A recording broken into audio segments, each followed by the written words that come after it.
And we're live. Welcome to episode 53 of the Dynasty Refinery podcast. I'm your host, Michael Royer. You can find me on Twitter at Dynasty_DadFF. Joining me as always, not just Jared Fox, but four other guests tonight. We had a great one planned here. Jared, why don't you tell people where they can find you and how excited you are for the NFL season to roll around? Well, you can find me at Dynasty Refinery on Twitter, and I am absolutely thrilled for football. I couldn't wait any longer. I mean, one thing I do have to say is it ended up that I have to work on opening day, so that's a little bit of a pain, and I think I'm going to be having to start a little earlier or something because I don't want to miss any of it, man. We've had a lot of crap going on right now that it just feels good that it's back, man. Ready for some fantasy. We'll be dropping this first thing Thursday morning. You know, we got all kinds of, I know we got some Chiefs fans in here. We got some Texans fans. So it's going to be an exciting, week one slate here. And I'm excited. I feel like a kid on Christmas. Not only is the NFL season rolling around, but we got two podcasts that came out pretty much the same time as us. We're all kind of growing through this together. Guys that I totally respect in the industry. I'd like to introduce, Vic and Dot from Dynasty Bros. Welcome to the show, guys. Hey, there's my dryer going off, but you got Dynasty Bro Vic, a.k.a. Chief Sosa. So I guess one of two of Dynasty Bros FF. I'm going to throw it to Dot. And I am Dynasty Bro Dot. Hey, follow me at Dynasty Bro Dot on Instagram and Twitter. Follow Dynasty Bros FF. That's the main page on Instagram. Vic, tell them where to follow you since you already introduced us. At Chief Sosa FF. Yeah. And we stream every Tuesday night. So, yeah. We've been in it for about a year now. Love the podcast. We all kind of started at the same time. You're our first two-time guest. Jared and I have both been on your podcast. Love it. If you guys don't listen to that, you guys should. And another great podcast, that I was on recently that you guys need to be following. We have Andrew and Steve from Sideline Squibb podcast. Welcome to the show, guys. Yeah, what's going on, guys? We're glad to be on. Like I said, we've all kind of intertwined with everybody. We're all in the UDPL, and we kind of mess around with that as well. So looking forward to it. Looking forward to getting this one down. Hot Takes is always a fun episode. But yeah, Steve Silvestri here. You can find me at Sideline Squibb on Twitter. And you can what we got going on, all kinds of things, just like everybody else. So I'm gonna shoot it over to Andrew, and he can kind of tell you a little bit about what he's got going on. Sorry, we got dryers in the background, and we have a 16-month-old that is not feeling great. So sorry about that. Pulling a little dad duty while being on a podcast. Nonetheless, we are Sideline Squibb. We started about a year ago. We actually just wrapped up our second annual, which is kind of cool to say out loud. Our second annual award show. So where we kind of did a little bit of predictions of Offensive Rookie of the Year, Player of the Year, that kind of stuff. And we got a lot of stuff cooking, man. We got a website, sidelinesquibb.com. We're on Apple Podcasts, Spotify, all that jazz. But excited to be here. We love the hot take stuff, so we're here for it. Yeah, again, if you guys don't listen to that podcast, you should be. Sweet website. Absolutely go check it out. They got a lot of great stuff going on there.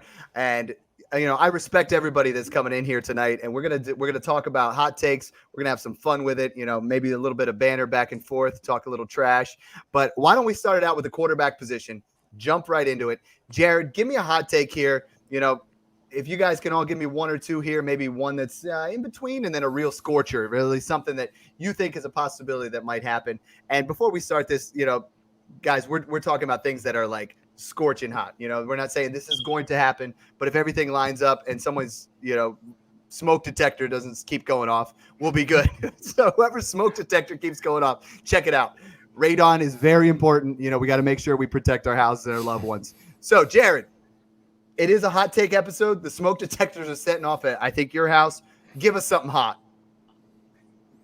That's not my house, I don't think. But I'm going to start out with something hot, all right? Something hot enough they could probably put off some smoke detectors here. And that's that Baker Mayfield in 2020 in fantasy scoring will be a top 5 quarterback, all right? Everybody jumped on board last year thinking it was his year that, Odell's gone there. He had just broke the rookie touchdown record. All these things were going in his favor. He was on TV a lot. We talked about how that must affect him off the field. He had all these people looking up to him, calling him the king of Cleveland, all this stress, a shit-ass coach. And, it was just a recipe for disaster. I said last year I didn't think he was going to do it, but the next year he would because he's got the talent and everybody forgot about it. Invest in him now. Baker Mayfield, top 5 quarterback this year.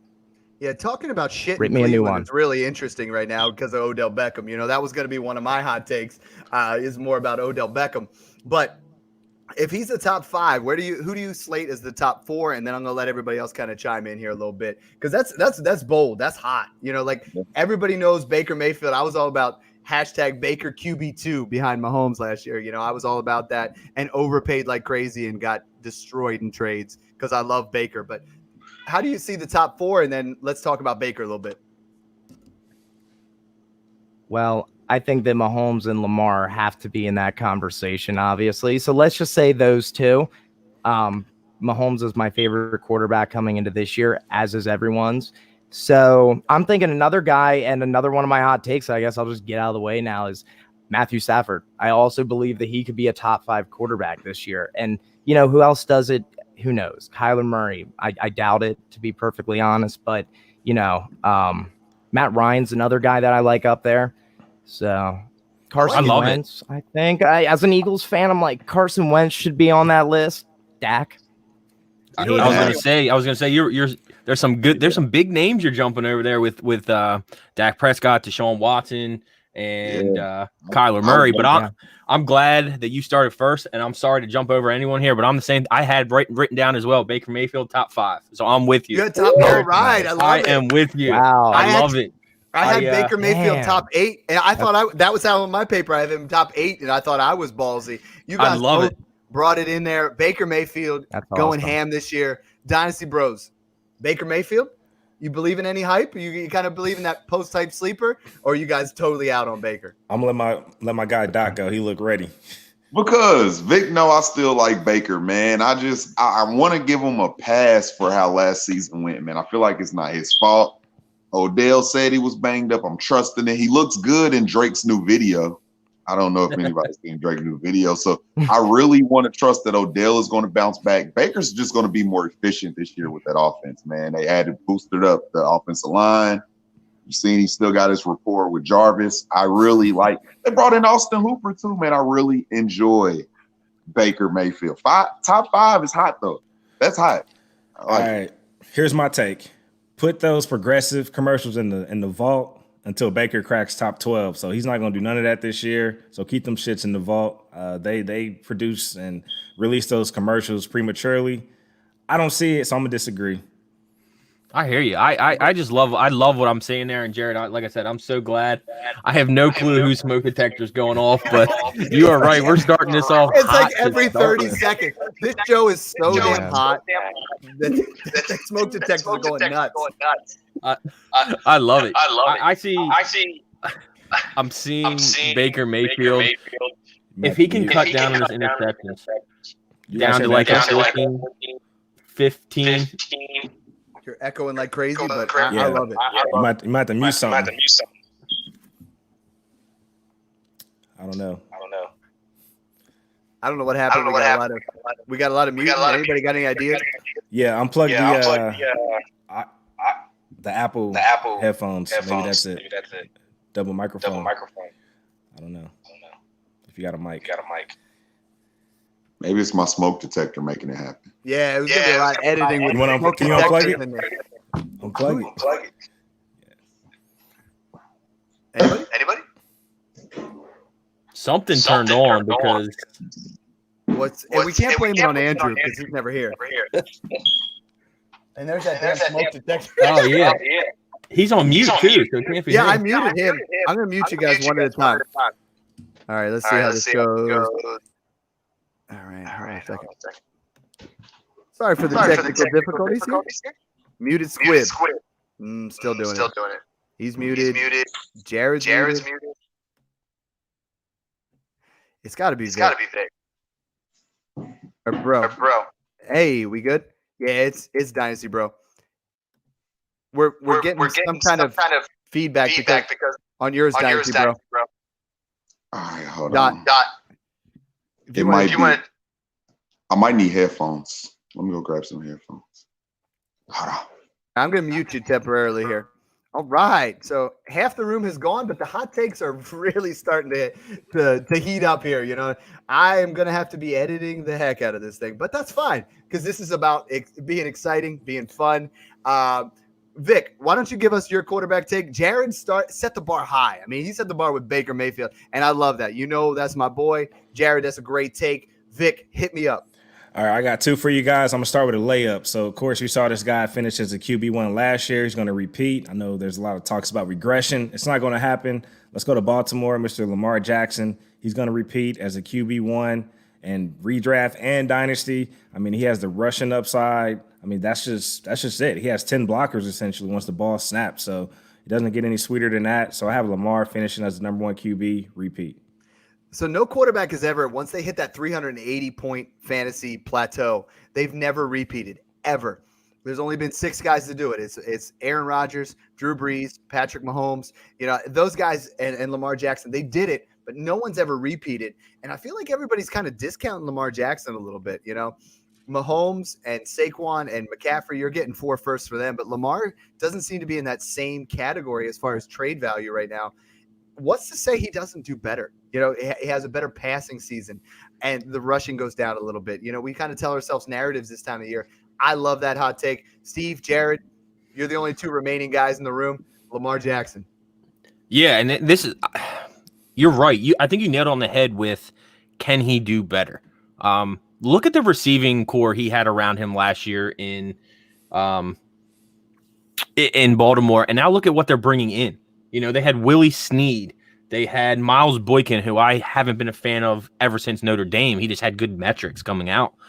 They're bringing in 2 guys that are under the radar. One of my favorite guys coming out of Southern Methodist in James Prochet. I think he had the best hands coming out of the draft. And then they're adding the speedy threat of, you know, Devin Duvernay, who can kind of do it all.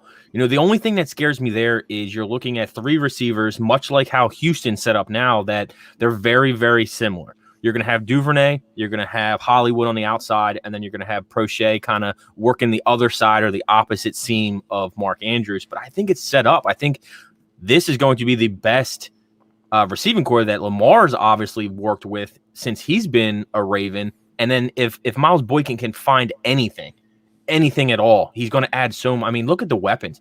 We didn't even talk about J.K. Dobbins.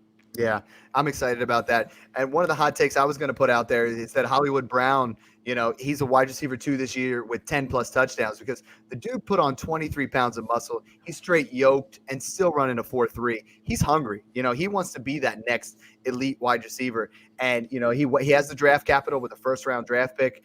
He's put in the work. Everything's pointing to that Ravens offense being exciting. J.K. Dobbins was meant for that offense. Totally the right running back there. Dynasty Bro Vic getting some feedback, but he's back. So how everything going? Now Sound better?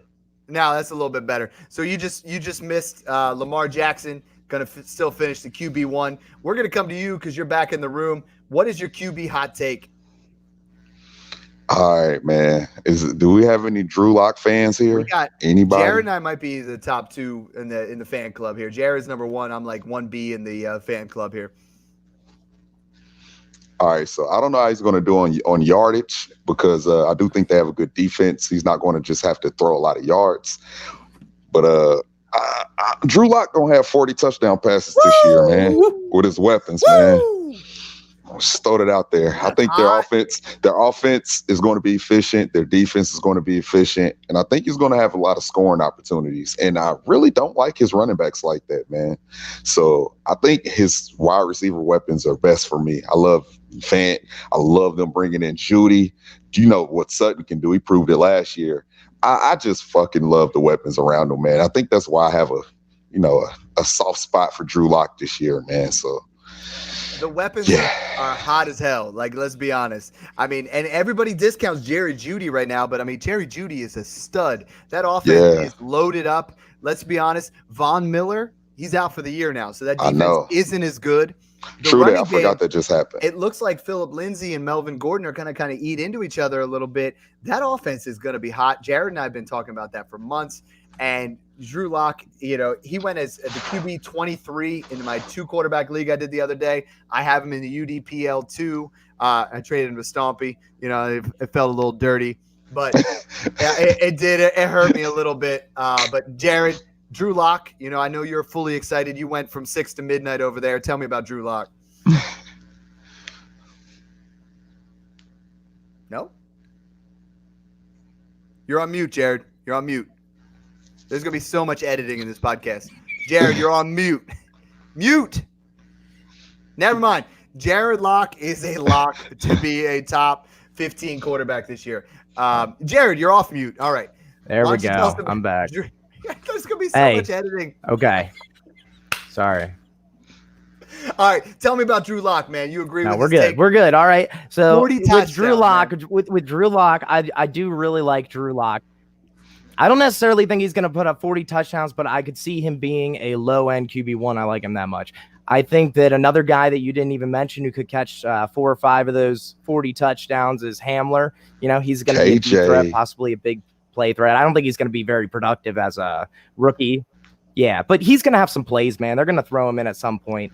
And yeah, I don't know, man. Those weapons, I love them too. I think Fant's going to have a big year for sure. And Judy is a monster, and he could get some of that slot work. And I really like that they build all this around him because it shows how much faith they have in Drew Lock. And I think they want to compete with with like, you know, the Chiefs and all these air raid offenses that they're going to be playing twice a year. So I think that Drew Lock in the future, his dynasty value is going to be crazy. 40 touchdowns is a little hot for me, but I hope so. I have a lot of them. Drew Lock, the hype has just built and built and built. And you and I have been hyping him up since February. I sold him the UDPL for, I think I gave up Lock and Kenyon Drake for Josh Allen and Alvin Kamara. Like, that's how much the hype has like risen on him. Damn. I think, you know, and then in the Dynasty Happy Hour League, I just traded him for, you know, Henry Ruggs and an early 21 first. So, you know, Lock is going to continue to build in value, but there's some of that perceived there. I love that hot take.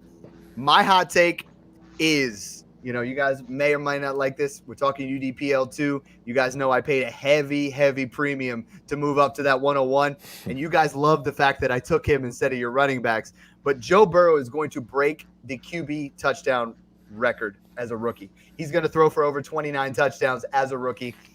Think about it. Dalton, Finley, and Driscoll threw for 24 last year. You improve the offensive line. AJ Green comes back. You know, Joe Mixon is ready to just ball out. I think this offense, you add T. Higgins, you had a healthy John Ross, and Joe Burrow is, I believe, ready to put himself. I got him as a top 10 dynasty quarterback already. I feel like he's undervalued even where he's at now. He should be the 101 in super flex leagues. He's going to throw for over 29 touchdowns. Anybody? Yeah. I'm not mad at that. Yeah, not mad at that at all. I think you have a very good situation with a quarterback that's coming in with the whole world on his shoulders. You know, everyone's backing him. They love what he did at LSU, especially after his early college career, transferring in from Ohio State, not getting the playing time. He's coming in. He had an outstanding year last year in the college scene, coming in now to, like you said, an improved offensive line. They get Jonah Williams back. You get you signed your stud running back Joe Mixon to an extension. You get AJ Green tag, bring him back. You talk about T. Higgins. You didn't even talk about Auden Tate. Auden Tate's probably going to be there, 4? He was the MVP of camp, and people were dropping him. As soon as they took T. Higgins, they were dropping Auden Tate. Guys, go out and pick him up if he's there. Yeah. Offer a 3rd or 4th round pick, and I think you can get Auden Tate. That's a great point.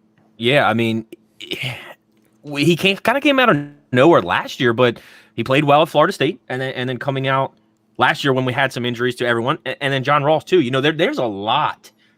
Who knows? He might even be the 5 between him and John Ross at this point. There's a lot of talent that's happening there, and they got rid of Andy Dalton. The door's his. The opportunity is his. They're giving it to him. I love the 29 touchdown.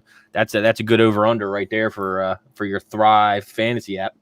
Absolutely. Yeah. That's a great segue into Thrive. You know, I know a lot of us are kind of checking them out. I know you guys work with them. That's something that we're working on. So it's definitely an app to check out, Thrive Fantasy. Continue to do that. Anybody else got any takes on Burrow or in the next take? Yeah. If I may get the in only on thing Burrow, I have to say about it quick. Oh, go ahead. Go ahead, Jared. Oh, I was just gonna say a quick one. Your whole Burrow is the 101 in Superflex. That is wrong, actually. Clyde Edwards-Helaire is obviously still the 101 in Superflex. I We'll mean, get into that. he's gonna be like a top 5. Yeah. I'm gonna play the March audio tape that says you say he's a jag. You know what I mean? But Okay. yeah, Clyde Edwards-Helaire. But no, I'm Mike saying it took depends. Joe Burrow everywhere in our rookie draft, so he's like ride or die.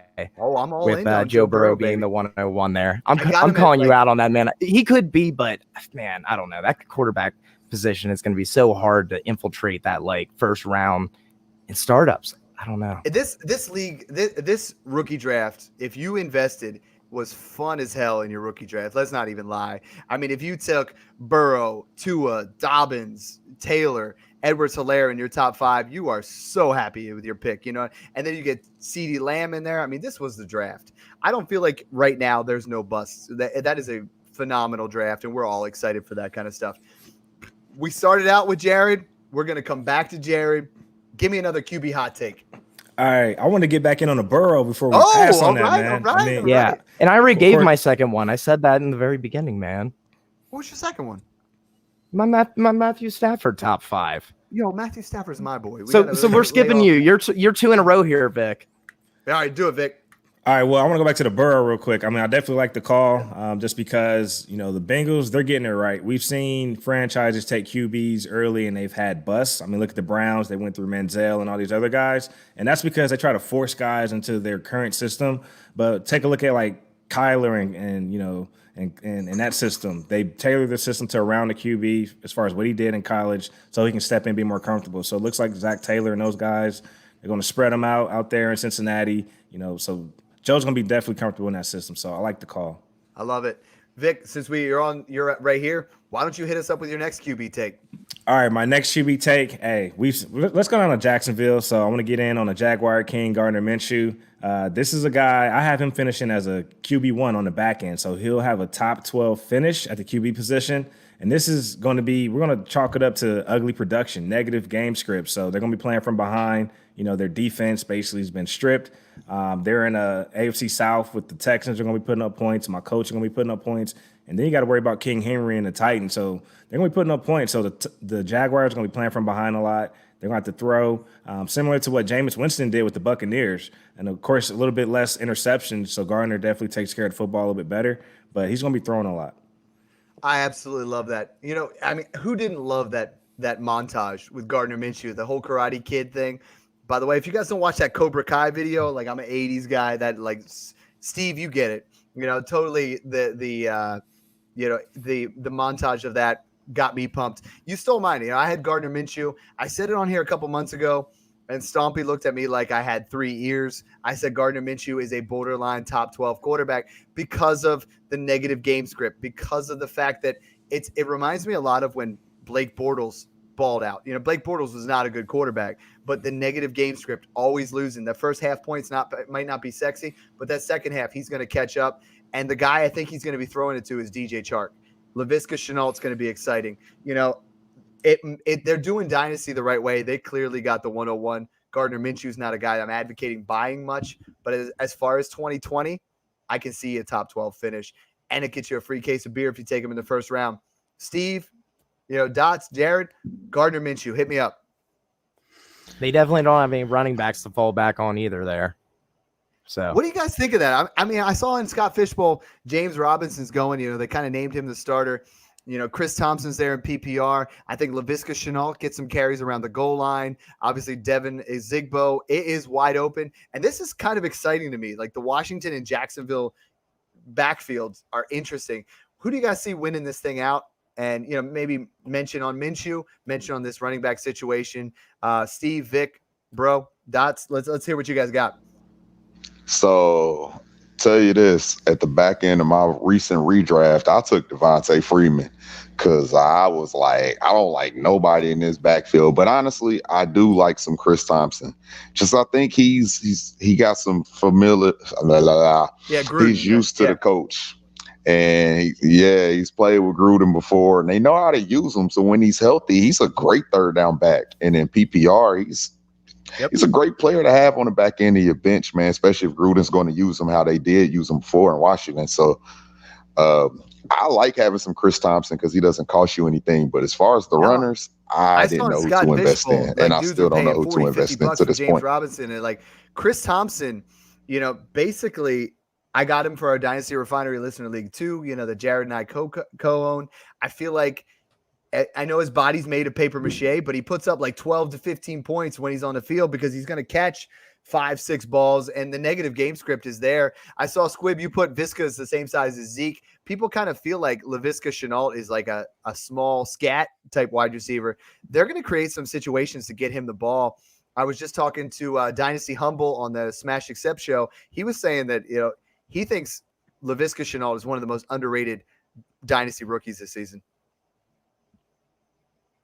Yeah, I absolutely I agree. I thought his situation was very good coming in before Leonard Fournette got cut. So, yeah, a lot of people don't realize he had almost identical way and identical size to Ezekiel Elliott when he came out of Ohio State. And a lot of people are scared of his injury history. Well, we had Dr. Poras on from Fantasy Points, and he broke down every single injury that Laviska ever had, all of which he played through until the season was over, except for the ones that he physically couldn't. And not a single one of them were related to each other. He had a finger, he had a toe, and he had this most recent one, which was somewhere in his abdomen or core.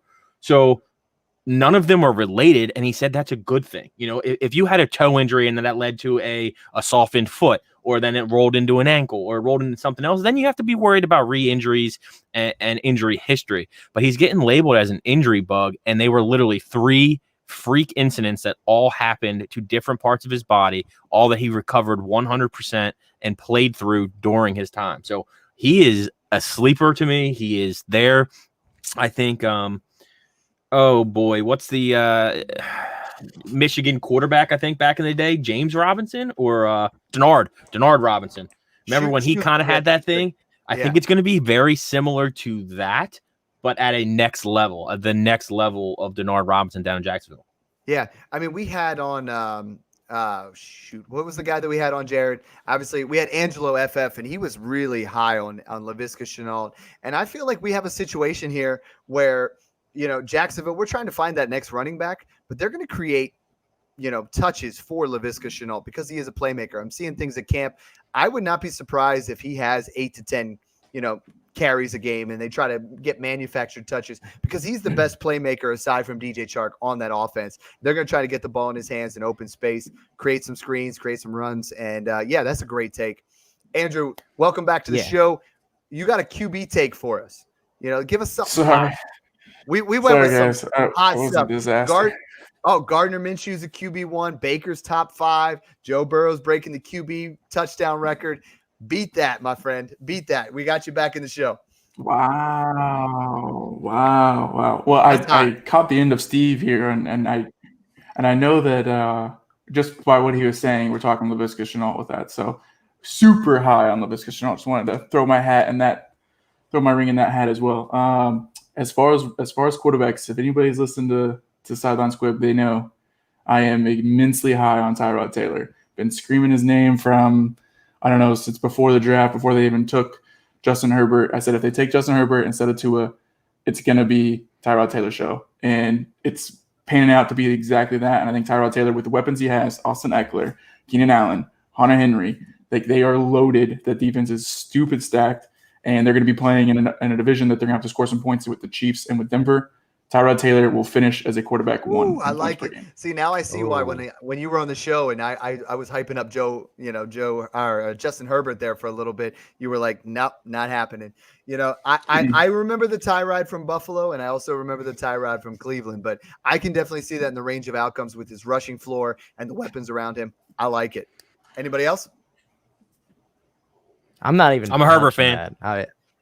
Steve, I am not a Tyrod guy here.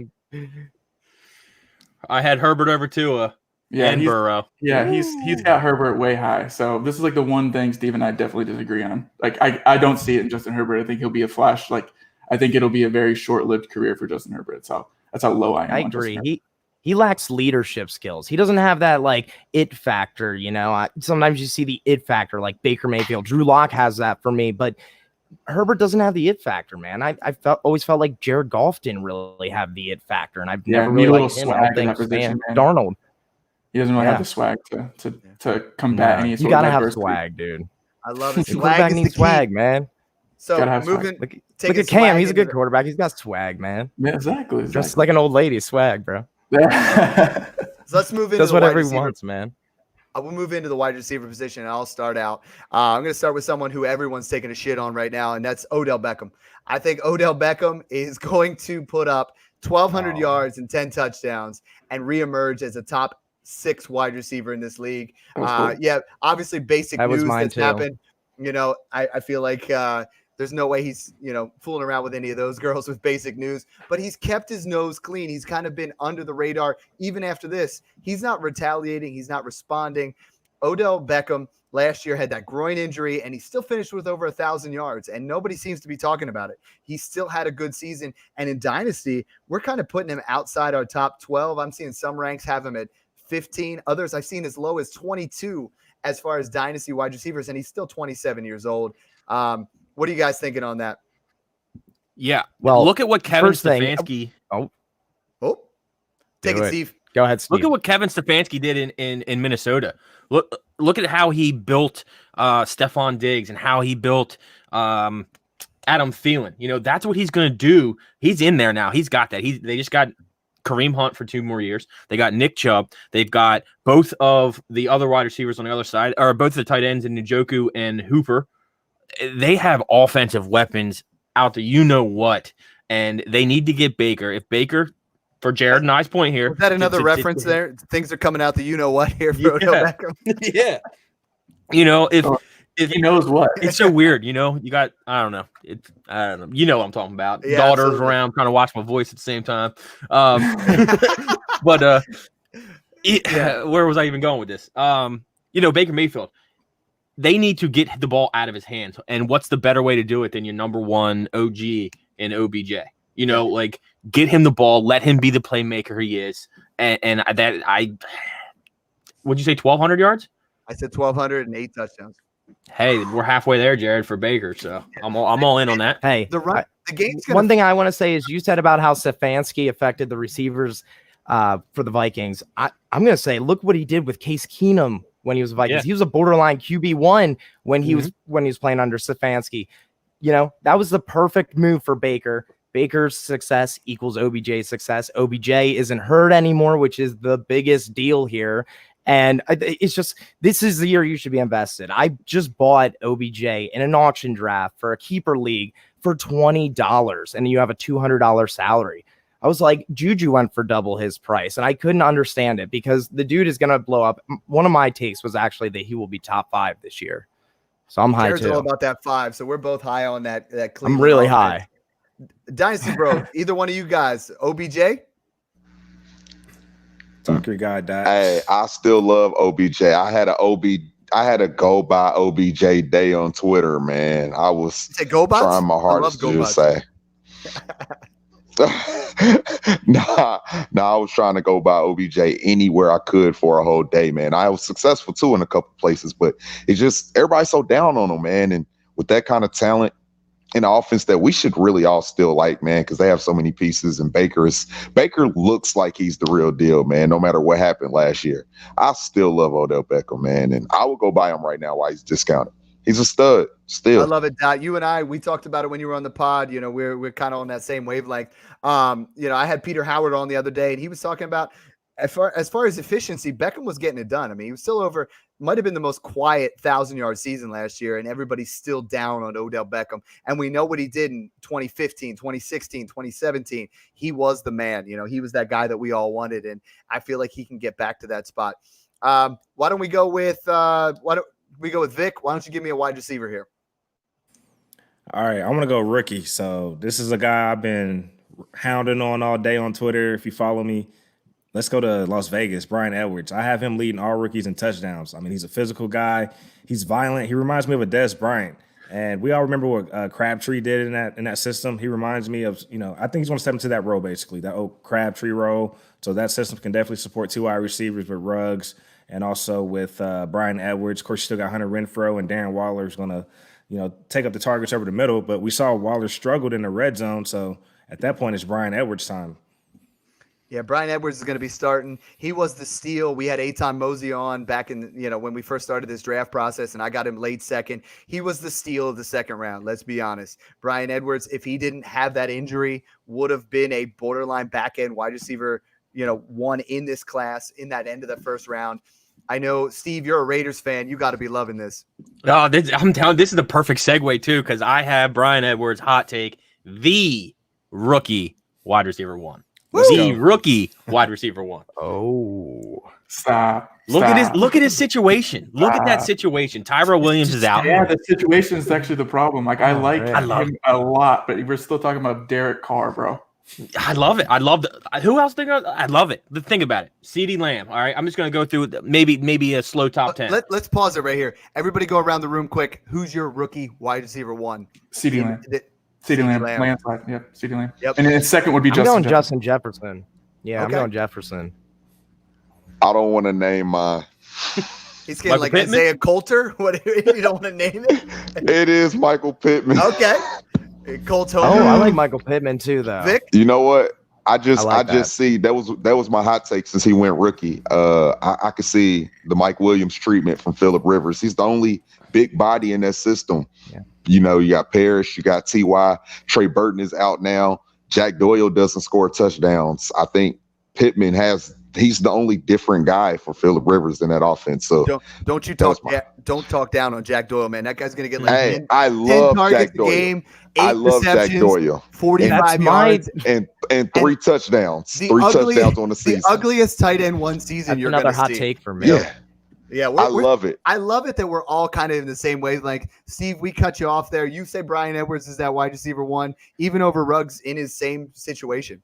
I do. I really do. I mean, if you go back and you look all the way back to his South Carolina days, Alshon Jeffrey was the man at South Carolina. He came in. He was this top wide receiver coming into the league. Well, guess what? Brian Edwards blew his record away at South Carolina for receptions. He's coming in. He leads now all of South Carolina in receptions over his career.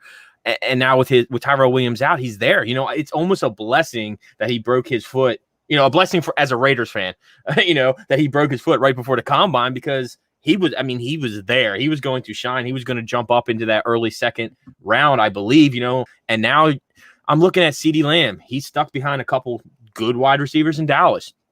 Jerry Jeudy, we touched on that earlier with the rookie situation and Drew Lock behind him. And Mike, I know you had something else to add on to that. Yeah, no, absolutely. I think Jalen Reagor's the dude right now. If he was healthy, I feel like he's the guy that I would choose out of that situation. I was actually putting a number 1 up for CeeDee Lamb because he's my most owned dynasty rookie. I got him everywhere at what I perceive as a discount, because if this is 2015 and we haven't shifted our dynasty focus, CeeDee Lamb is in that top 2 to 3 type conversation. Yeah. No, I absolutely love it. I think Brian, there you go, Abe. So if you guys don't know, it actually is a requirement. So sorry about you, Abe. Like, I don't know what to tell you, dude. If you mine's don't know, a little low, but you guys got the real beards down there on that bottom row. The top row, Yeah. we're just kind of messing around with some scrub. Yo, I had to clean mine up. Yeah. Mine was getting like way out here. I had to like clean it all up and stuff. I swear, it's cleaned up. It's looking fresh. I know my girlfriend just put I'm as sexy as OBJ, but you're looking like Travis Kelce over there, my man. I appreciate guys, that. if you don't know Abe actually runs our DFS and our redraft podcast, the DFS Docket. Go check them out. You can find them on the same RSS feed as us as well. But Abe and Josh run the DFS and the redraft. He's also a Jets fan. So he's also a Jets fan who lives in the city of Detroit. Yeah. Yeah. It's a rough go for him. So give him a little slack. Cut him a little slack for that. I love it. Let's get another wide receiver here. I feel like we're getting some scorchers here. The smoke detectors aren't going over there with dots anymore. But let's get another wide receiver. Give me something hot, guys. Give me something that's gonna like melt me. You sticking with wide receiver or going with any position? Oh, we're now? still going wide receiver. Still wide receiver. I don't know if you guys noticed this or not, but there's like some Chief memorabilia behind me.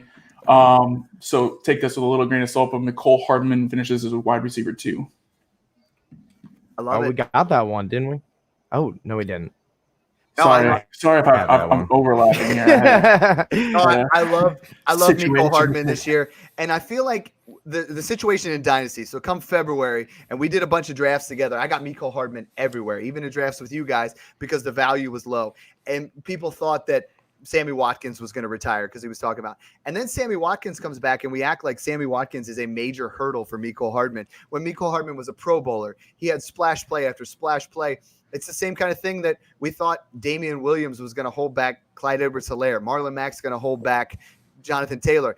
Cream rises to the top, and Mecole Hardman is a great talent. I love that take. And you can get him right now for a probably early 21 second, maybe even a mid, and Mecole Hardman is going to ball out. I want as many pieces as possible tied to Patrick Mahomes and Lamar Jackson and things like that.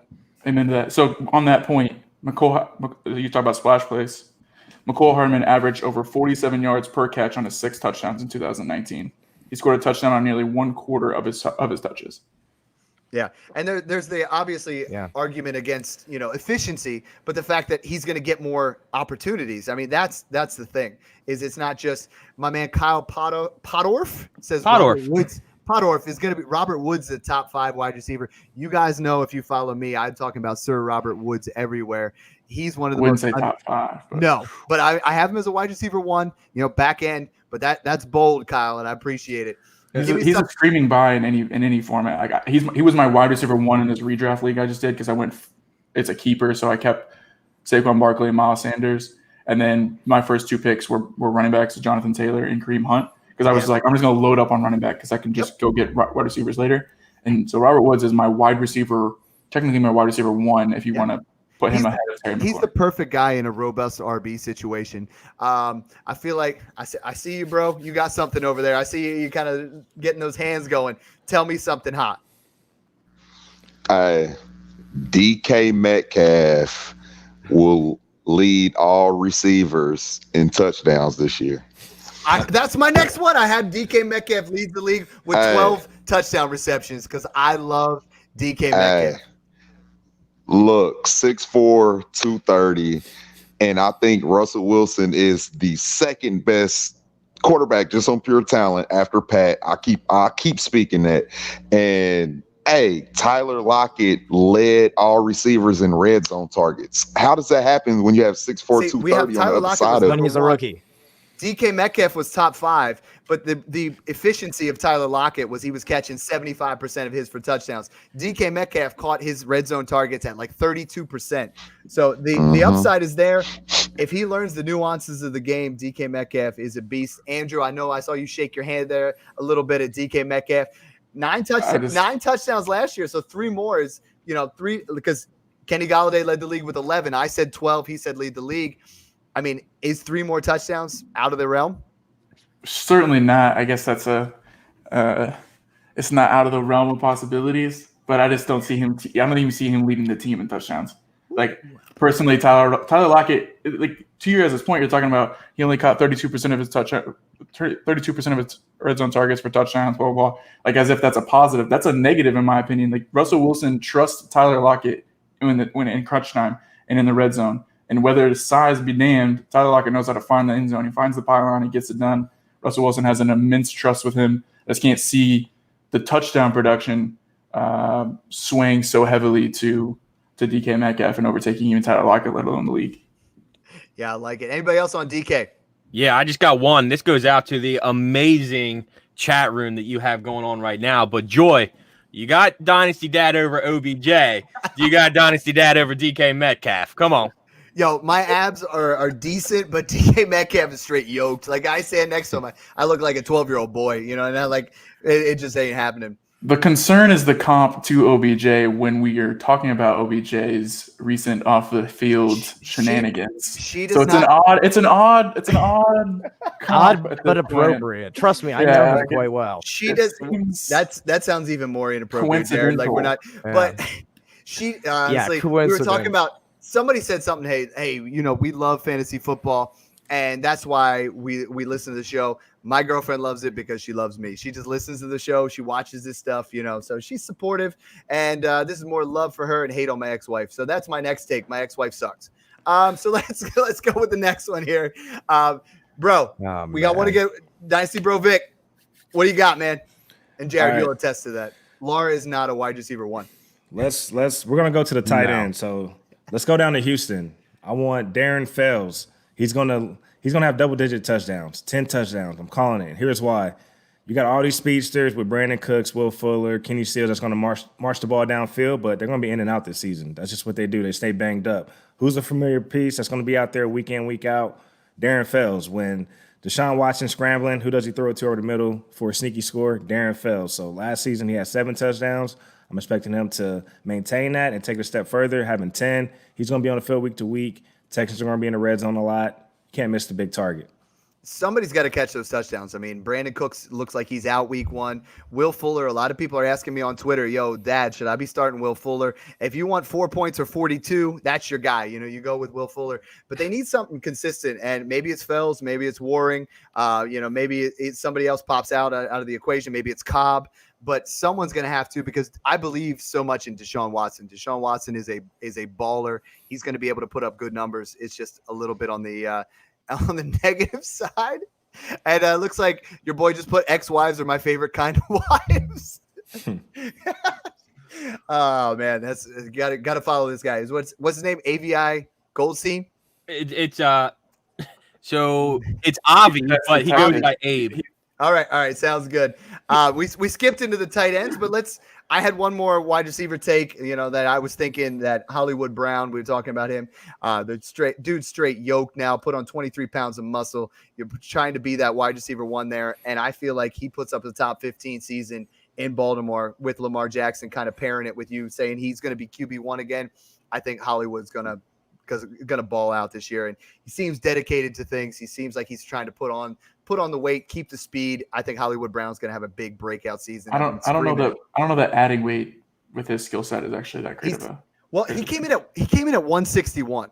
Yeah, now he's at 183. He's now a grown up. I understand that. Adding a little bit of weight. So now he hit puberty. Sound the alarm. He's still running at 4.3, 4.4 range is what I'm saying. Is like he's able to put on that muscle. Jared and I talk about it a lot. Those undersized guys, sometimes week 1, week through week 4, they're doing really well until we start to get some bumps and bruises, and they don't have this frame to keep it up. And I feel like he's kind of committing himself to it. I mean, the fact that he was saying he's waking up at 7 and eating every 2 hours and just straight up trying to put on that weight to become, in that range of weight that he should be. Jared, what just climbed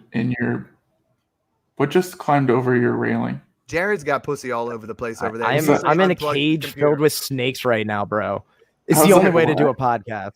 I swear it looked like a raccoon. I was like, we need to let him know. No, it's just cats, man, and they unplugged the computer, so I'm probably gonna lose you guys here shortly. Well, yeah, it happens almost every episode. One of the cats unplugs Derek or Jared. Yeah. But let's move on to the running. I can't catch them to put them in a cage, though, man. This is the exciting time, and I'm having a blast with you guys on here. Let's have even more fun with the most fun position in football.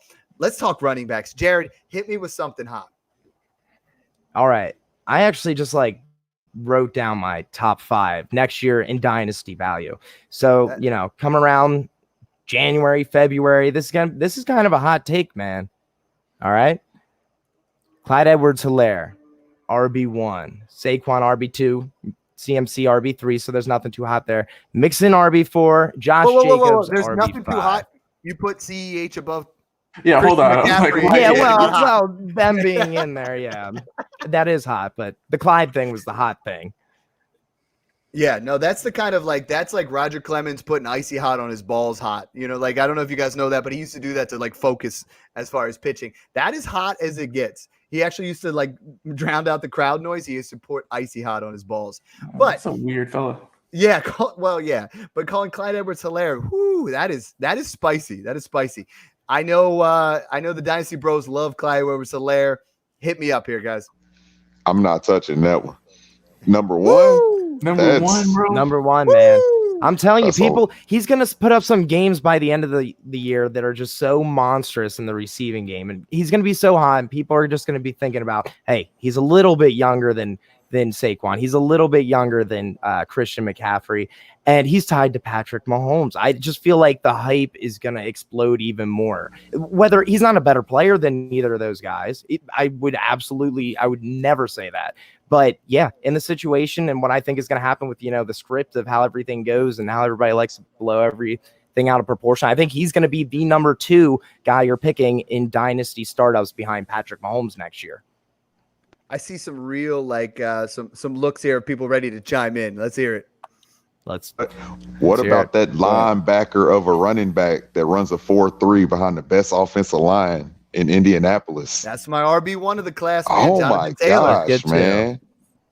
He's a dog, man. What about that guy? No? Top 5 though, man. I just said my top 5. You said you put it in order though, right? You put CEH at number 1. Yeah. At number 1. I mean, hey, this is a hot take episode. This is a hot take episode. I convince you. Like, listen, I'm for it. I'm with you. I like that, but it's not going to happen. But it's cool. It's a cool take. It's just it's hot. It's hot. Can anybody beat that on the hot scale? Man, we'll see. Now I know. Because we got a Raiders fan in here. I've been talking about it. I sent it in on your podcast. I think Josh Jacobs has 50+ receptions this year, and Josh Jacobs is a top 6 running back. They got rid of Lynn Bowden. That was the whole worry there, that he wasn't going to catch passes. Caught 20 last year. We know from college at Alabama that was one of his best traits, is catching passes.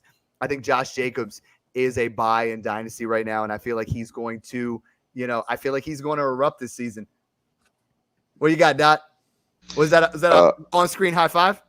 And my take was Josh Jacobs leads the league in running. Woo! In rushing yards. That's my guy this year, man. I know, man. But dude, they want to involve him, man. And if you're not going to involve him in the passing game, you just got to let him keep running. And he looks like he can't be tackled, man. He's a hell of a running back, man. I love me some Josh Jacobs. I know that was a lot saying he's going to lead the league in rushing, but that's my guy, man. I love Josh Jacobs. He always puts the biggest smile on my face. I'm sorry. Absolutely. I mean, we told ourselves the story that he wasn't going to get it because Lynn Bowden and Jalen Richard. If you're worried about Jalen Richard in Dynasty, you're not doing this thing right. Josh Jacobs had a fantastic rookie season. Before we go to Andrew, I see you shaking your head here. Squibb, tell me about Josh Jacobs. I love it. Dude, this is awesome. I got Brian Edwards love. I got Josh Jacobs love. No one's going to take Derek Carr, though. We're not going to go that far. Hey, we got a lot of love going towards the Raiders here. Let's just see, because they have a very, very tough schedule. I think it's the I have to double check fifth hardest this season. So fifth hardest through the first 8 weeks. So they got a very tough schedule. Good thing Josh Jacobs starts off with Carolina. Very good matchup in week 1, but after that it gets a little tough. Yeah. Hopefully he can hold it together. I would love to see John Gruden kind of get him more involved, get him into the passing downs, which they're saying he's going to do. Mike, you touched on it, coming from Alabama.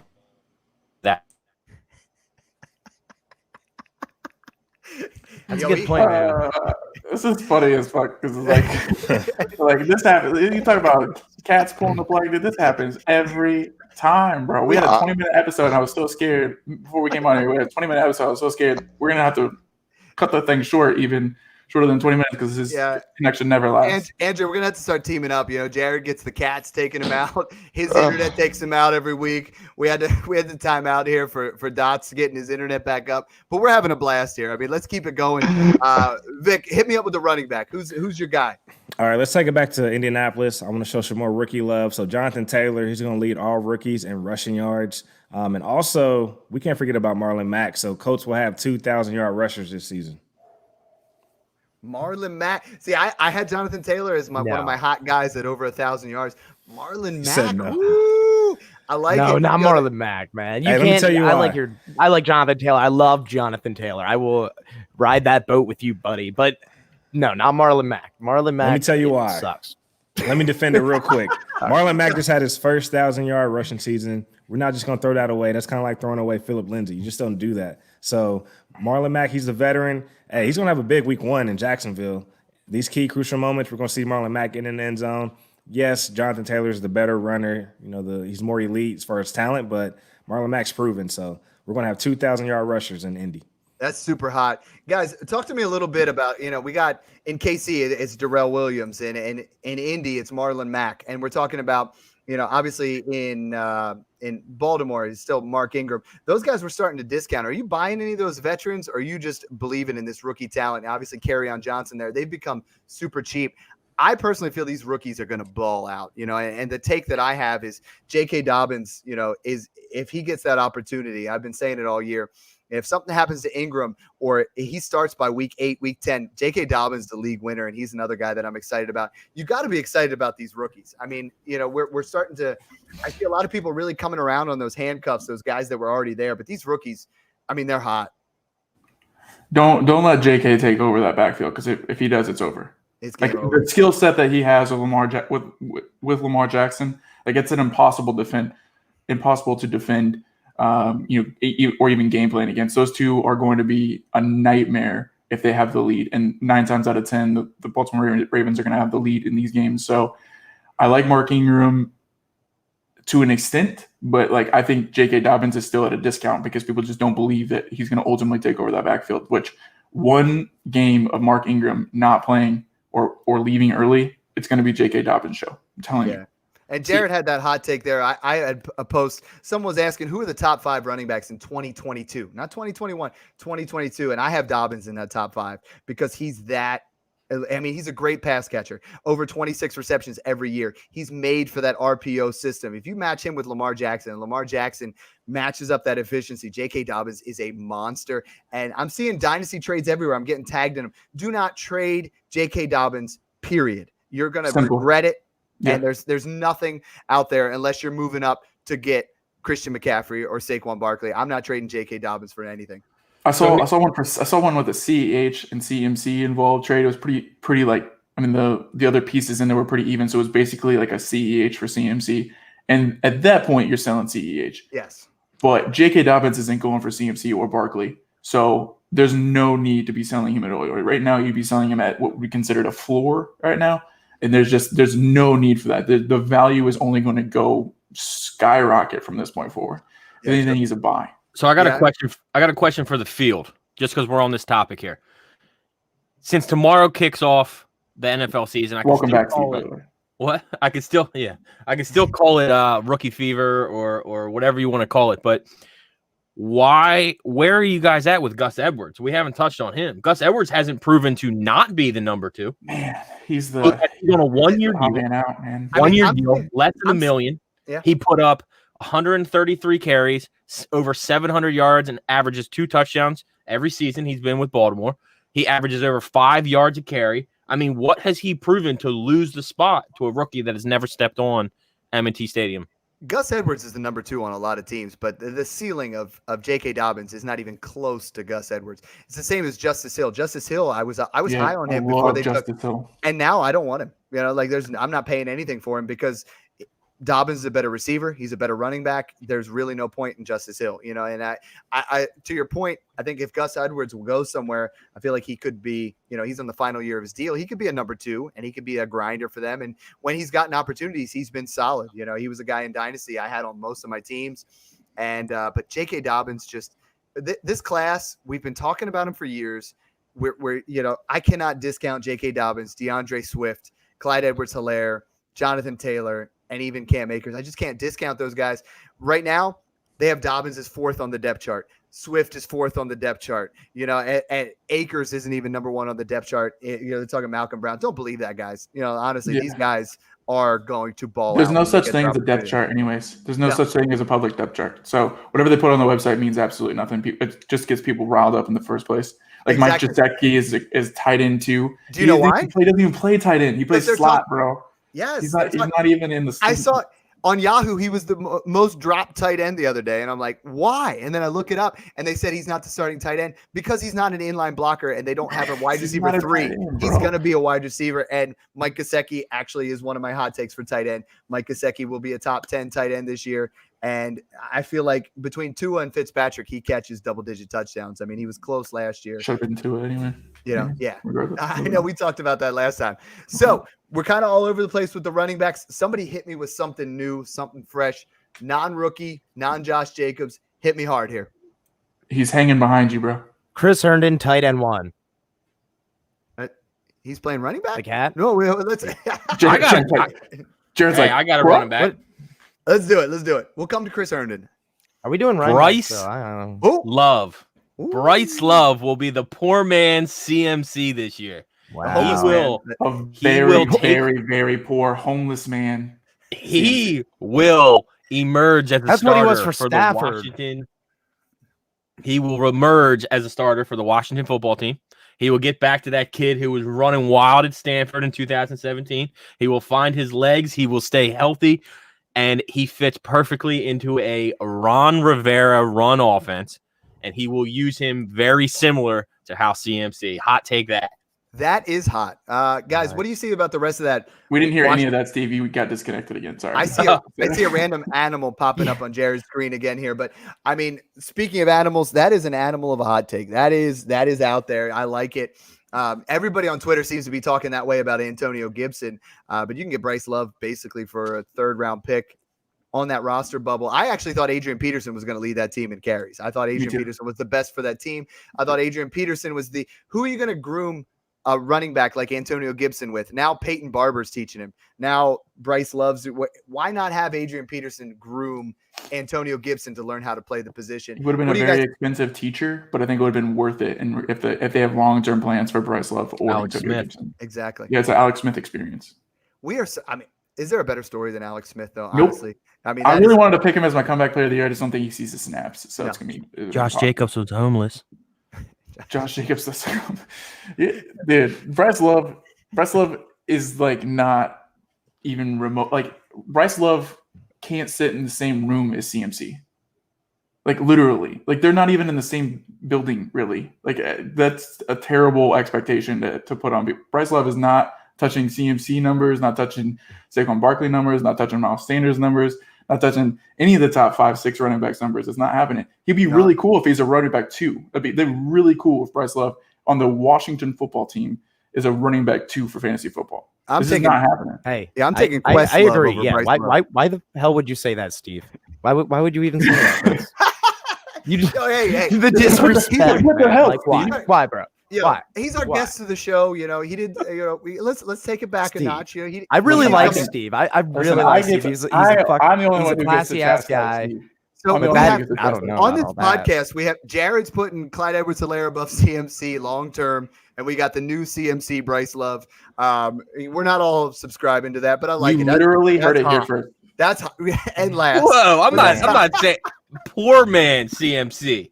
Poor man CMC. homeless man, like How but poor yeah, though? that's like- That's stripped like if down you to guys nothing ever and negative value. all right, like let's you talk. go to a nice Italian restaurant and you order like a baked ziti. Now I'm talking poor man's baked ziti, where you make the pasta in the pot, you add the sauce, and you put the whole pot in the oven, and It's you like call it baked cook that ziti. That's what I'm Get in the calling. can like- and maybe that's we'll be like- talking. Yeah, SpaghettiOs and you throw some bologna in there. Maybe that's more like the Ah. baked ziti that we're going with.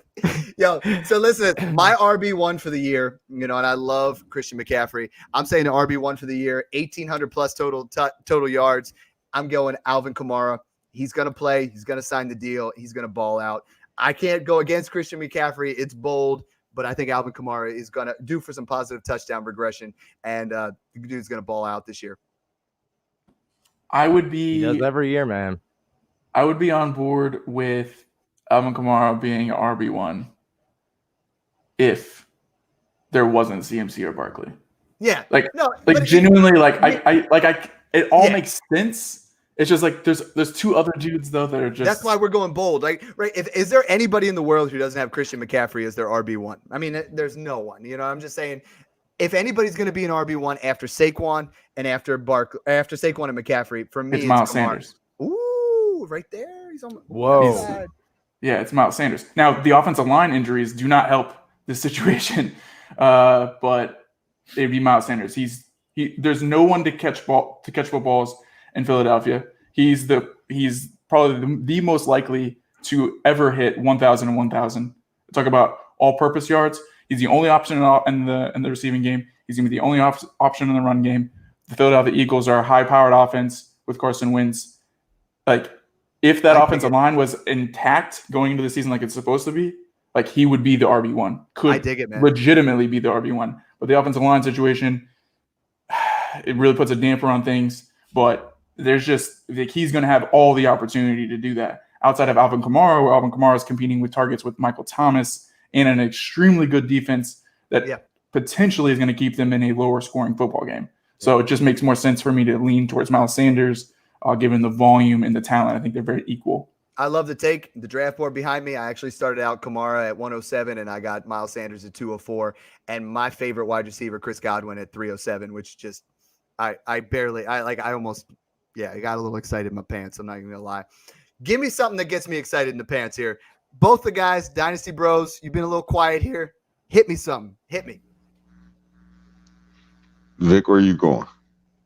Well, I already jumped on the Darren Fells a while back, so I'm going to let you go. So I could talk tight end? Let's do I tight got end. a tight end play. You sure? It's going to be Irv Smith, but let's do it. I was going to go just Zach Ertz, just leading. He's going to lead tight ends in receptions this year. They're already starting off with a banged up receiving core, man. No Alshon. Now we see Rager going down. Does anybody even care about Deshaun Jackson right now after week 1 in seasons? I don't think so. So I think it's just Ertz and Miles Sanders and a little bit of Boston Scott, man. So, he always starts off hot whenever the receivers are banged up. They're already banged up. So I can see Ertz just leading all tight ends in receptions this year. Yeah, we try to push him down all the time. Not me personally or Jared. We're big on Zach Ertz. But as a community, they push Zach Ertz down. And even the Eagles recently offering him a deal that was less than his last one, offering him Austin Hooper type money. I mean, the guy gets it done consistently for that Eagles offense. And with the banged up wide receivers, I like that take. Anybody else got any? They really like Dallas Goedert there, though, man. Yeah. Like that's the problem is they would rather just take the discount Dallas Goedert and just get the same kind of production. Which I like Dallas Goedert too. I just think that you're right on track. There's no one else to. It's got to be Zach Ertz. Zach Ertz has to catch the football. He's going to be the only one in the middle of the field. Twitter's all about Dallas Goedert. I had Peter Howard on the other day, and he's like, sometimes we just try to force a guy out, but we can't discount the fact that Zach Ertz is still there. Zach Ertz is a top 3-4 tight end in this league, and he gets it done whenever he's there. Jared, I know you had a super hot take here on tight ends. It was pretty hot, but I think Chris Herndon's going to be tight end 1 this year. I mean, I thought he was going to be last year. He didn't really see much of the field because of some unfortunate issues there. And it was pretty devastating because I know you and me would go back and forth a lot.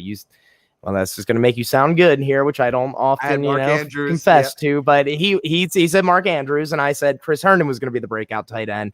And I was pretty depressed that, my guy didn't see the field. But we're seeing good notes again that Sam Darnold's connecting with him. I hate Darnold, but I don't think he has to be a good quarterback to have a tight end 1 because, I mean, I don't think he's got too many weapons to throw it to. I mean, does he? You're a Jets fan, right, Andrew? Are you the Jets fan here? No, I don't think there are Jets fans anywhere. Abe is. Who do we say with the Jets? Oh, Abe in the chat. All right, Abe. Abe in the chat. Abe, give us your input on We're that calling one. him all guys. Avi. I think he's the guy that wrote that book. Probably why he goes by Abe. We love you, man. Follow us on Twitter. Anybody else? Chris Herndon, he's going to be – Crowder's going to be the underneath guy. I think Herndon is going to be a solid tight end this year. Him along with Blake Jarwin, I think, are some of the most – and Jonnu Smith are some of the more underrated tight ends. And if you guys don't take those top 4 tight ends in your draft, wait.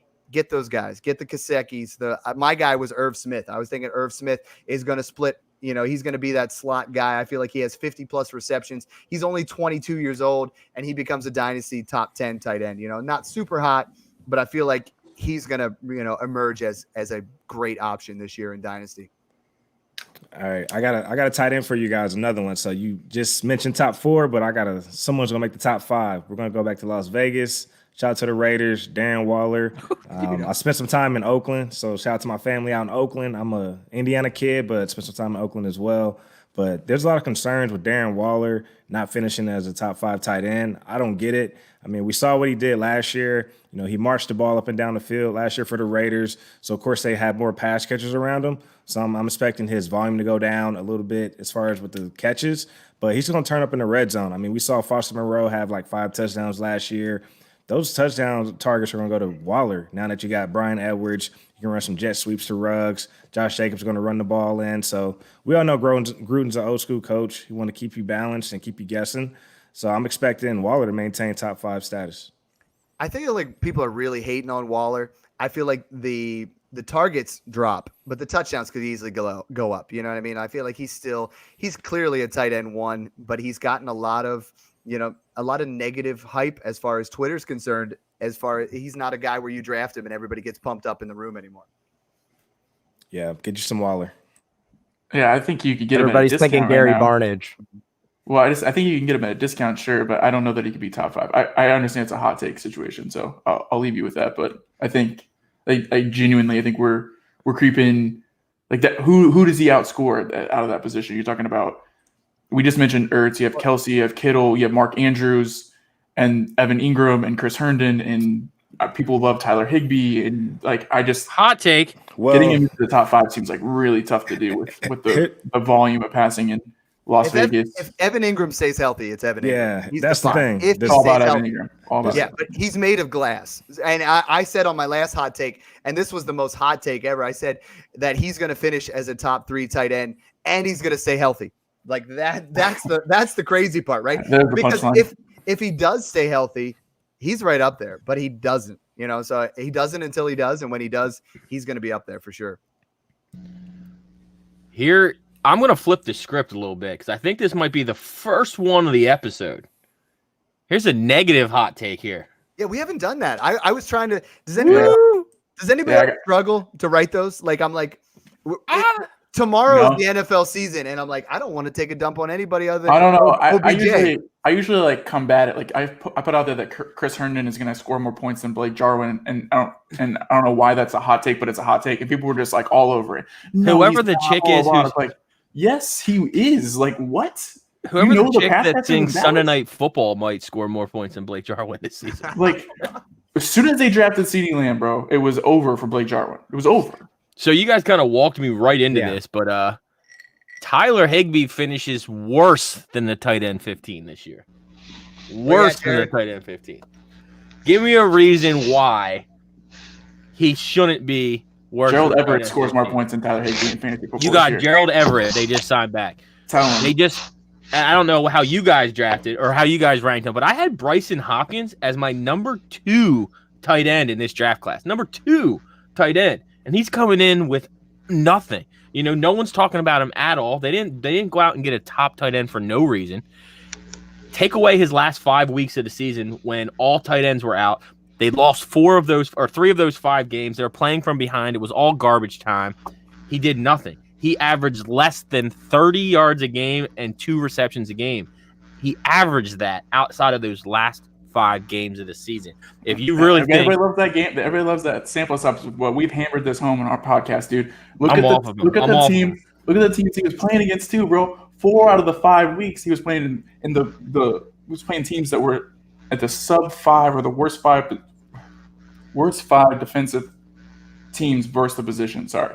So like with Seattle twice, he had Arizona. Like, bro, it was a match made in heaven. There was targets Gerald Everett was out. There was limited snaps from their wide receivers. They were in garbage time. Like, bro, it was a match made in heaven for Tyler Higbee. And now everybody wants to talk about, well, they paid Tyler Higbee. Yeah, they paid Tyler Higbee to block.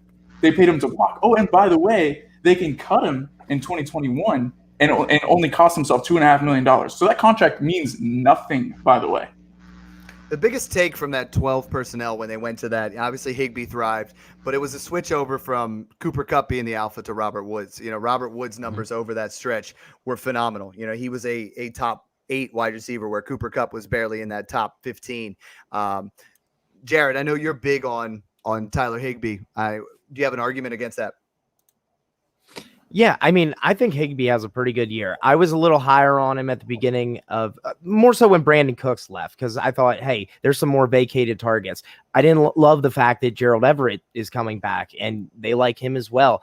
But I feel like they did build a Golf and him built a little bit of a chemistry there at the end of the year. And I feel like that's what's going to help him because, I mean, Golf is – I don't know. He's going to be looking for that consistent. I feel like his career has been kind of spiraling down. He's I don't know, more of a check down quarterback anymore. That's just from watching games too. Like, I don't know if the numbers all support or anything. I wasn't expecting to talk about Tyler Higbee tonight, so I didn't look any of that up. But hey, don't worry about it. I got you. Man, I feel like he's going to check down to him a lot. Like you're going to see Cooper Kupp and Tyler Higbee just blow up because he just wants to. Doesn't Higbee live with Goff? Value wise, I like your argument. I don't think he's going to have much dynasty value after this year. Hey, look, I'm all in on the Higbee train. I have him as a top 12 finish. Rams are top 5 in pass attempts, so they like to run a lot of play action. Like you said, Jared, they dump the ball off. They're dumping it off to the tight ends. Higbee, he's going to be a nice play in the red zone, so he's going to be scoring touchdowns. That's going to help him secure that top 12 finish. I have no worries, no concerns. Cooper Kupp's going to be in and out mysteriously throughout the season like he always does. Of course, they brought in Van Jefferson. He'll probably turn up a little bit later in the season. But, man, in the red zone, because we all know Robert Woods, he doesn't really catch too many touchdowns. He's limited there. So red zone, it's the Higbee show. Yeah. So one last devil's advocate. So you're taking your top 12 tight end. All right, take away his last 5 games that we all talked about and all agreed on. You're taking his best game through the first 1, 2, 3, 4, 5, 6, 7, 10, 11 weeks was 5 catches, 20 yards. You can go further back than that. This is his fourth year in the league, so you can go further back than that. Yeah, 4 years. His best game in the league was 4 catches, 20 yards, and a touchdown.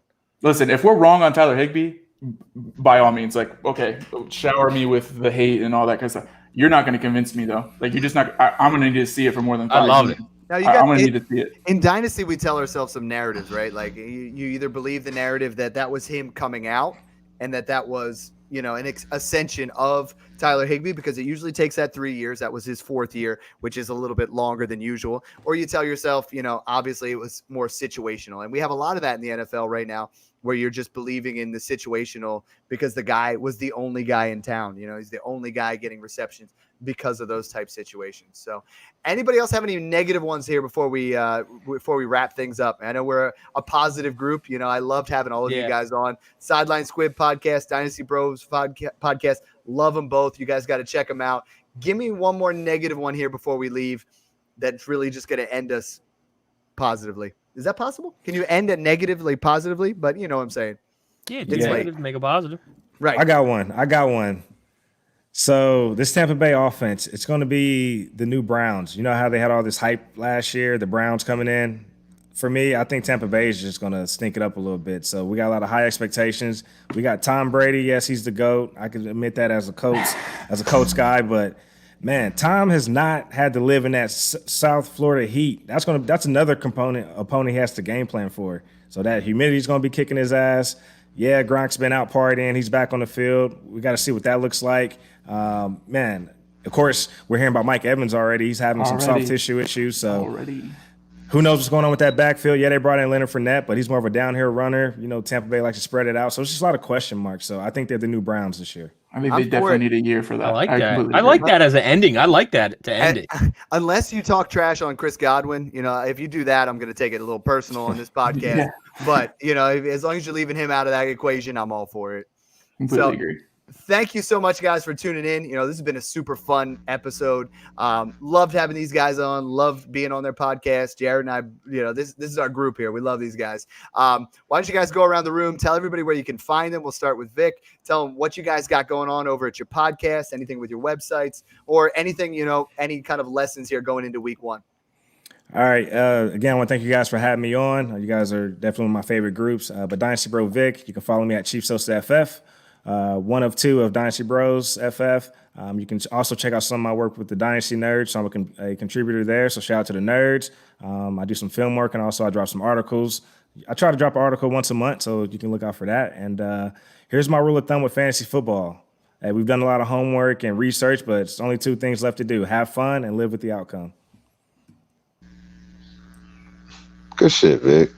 Good shit. And I'm the other half of the Dynasty Bros. I am Dynasty Bro Dot. You can follow me at Dynasty Bro Dot on Instagram and Twitter. And hey, week 1 is approaching. Don't get cute. Play your guys this week. Don't panic after week 1. If it didn't go, don't jump out the window just because your number 1 receiver didn't have the week he was supposed to have. Don't get cute. Be all right. It's week 1. So happy for football. I'm into that, man. Hey, I guess couldn't have said it any better. Andrew with Do or Die Nasty, Sideline Squibb podcast, sidelinesquibb.com. I also contribute with Dynasty Nerds in a little film review as well. But yeah, it's what we've been preparing for all off season. So at this point, like Dynasty Bro Dot said, like, don't get cute, man. Like, play your running backs, play your wide receiver studs. Like, just lock them and load them and see what you got. And then one final beginner's tip, if we can go that route: don't play a player that plays on Thursday in your flex. Okay, just step 1 in fantasy football. That's it. All right, well, I'll round it out before I shoot it back to you guys. Steve Silvestri from the Sideline Squibb as well, sidelinesquibb.com, Sideline Squibb on Twitter. So pretty simple one there. We have a lot of big things happening, a lot of good things happening around the Twitter, Periscope, YouTube website as well. Actually, if you feel like hanging out even more, I'm going to jump back on the live stream and hit a little bit of our DFS talk. So going over a little bit of our metrics and a little bit of how we're going to break down this weekend slate with our core plays and our picks and bricks. So other than that, it was awesome being on. I loved it. Jared, Mike, thanks like always, and good luck editing the beginning of this show. Yeah, that's going to be a pain. Jared, why don't you anything for week 1 here? Wait, what was that? What did you just say? Where can they find you? Anything for week 1? Any kind of advice? Any advice for week 1? Sorry, I thought you said something else. I was like, what did you just say? Yeah, but you can find me at Dynasty Refinery on Twitter. I'm active, on and off. So message me if you need to get a hold of me for any trade advice or anything, because I like doing that. But I usually won't go out of my way to hit you up or tag you in too much, because I don't dive quite that deep yet. But yeah, for week 1, I think Clyde Edwards-Helaire, RB1, baby. Put it in, There man. you go. Love it. Signing off. I'm here. going Clyde all the way. I hated on him, and now I love him. Dynasty_DadFF. Thanks again for tuning into the Dynasty Refinery. We want you guys to wake up and refine those Dynasty rosters. See you.